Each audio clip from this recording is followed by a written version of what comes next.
जादुई गाय। बहुत समय पहले की बात है। एक गांव में दो भाई रहते थे, पंकज और बंटी। पंकज अपने छोटे भाई बंटी से बहुत प्रेम करता था। पंकज एक लकड़हारा था।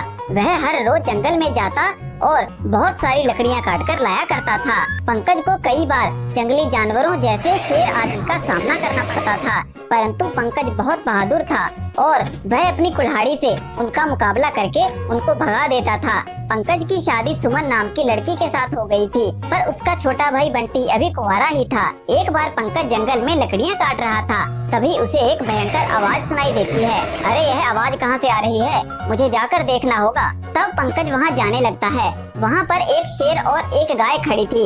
ऐसा लग रहा था कि जैसे शेर उस गाय को मारने वाला था। तब पंकज उस गाय को बचाने के लिए आगे आ जाता है और शेर पर कुल्हाड़ी से हमला कर देता है। पंकज लगातार शेर पर कुल्हाड़ी से हमला करता है। तब शेर डरकर वहां से चला जाता है। तब पंकज कहता है, मैंने शेर को तो डराकर भगा दिया, परंतु अगर वह दोबारा वापस आ गया तो इस गाय की रक्षा कौन करेगा।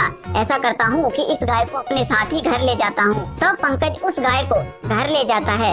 गाय को देखकर उसकी पत्नी सुमन ने कहा, ए जी, आप ये गाय कहाँ से ले आए हैं? फिर पंकज उसे सारी बात बता देता है। अगले दिन सुमन पंकज से कहती है, घर में सारा दूध खत्म हो गया है, आप उस गाय से थोड़ा दूध निकाल लीजिए। अपनी पत्नी की बात मानकर पंकज उस गाय से दूध निकालने के लिए चला जाता है। उस गाय से लगभग 50 लीटर दूध निकला।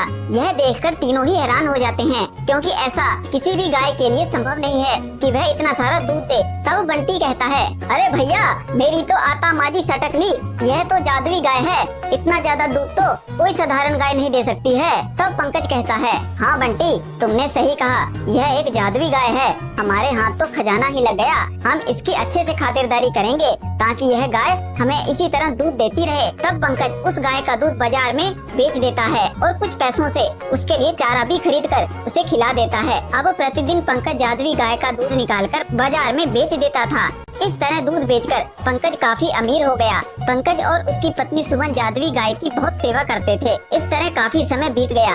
एक दिन पंकज अपने छोटे भाई बंटी से कहता है, बंटी, मैं कुछ दिनों के लिए सुमन के मायके जा रहा हूँ, क्या तुम कुछ दिनों के लिए इस जादुई गाय की देखभाल करोगे? हाँ भैया, मैं इसकी देखभाल जरूर करूँगा। फिर बंटी उस गाय की देखभाल के लिए अपने एक मित्र को घर पर बुला लेता है। बंटी अपने मित्र को उस जादुई गाय के बारे में सब कुछ बता देता है। तब उसका मित्र कहता है, अरे मित्र, इस गाय का ज्यादा से ज्यादा दूध निकालो ताकि उसे बेचकर जो पैसे मिले उससे हम नया टीवी खरीद कर उसमें हम मोटू पतलू देख सकेंगे। तब बंटी गाय का दूध निकालने के लिए चला जाता है, परंतु गाय ज्यादा दूध नहीं देती। तब बंटी का मित्र कहता है, मित्र, यह गाय बहुत अहंकारी है, तुम इसे कुछ दिन कुछ भी खाने के लिए मत देना, तभी इसकी अकल ठिकाने आएगी। तब बंटी उस गाय को कुछ भी खाने के लिए नहीं देता। बहुत दिन भूखी होने के कारण गाय काफी कमजोर हो जाती है और अब वह कमजोरी के कारण बिल्कुल भी दूध नहीं दे पाती। फिर बंटी और उसके मित्र को गुस्सा आ जाता है और वह लाठी से गाय की पिटाई करने लगते हैं। तब गाय अपने चुड़ैल रूप में आ जाती है और बंटी के मित्र पर हमला करके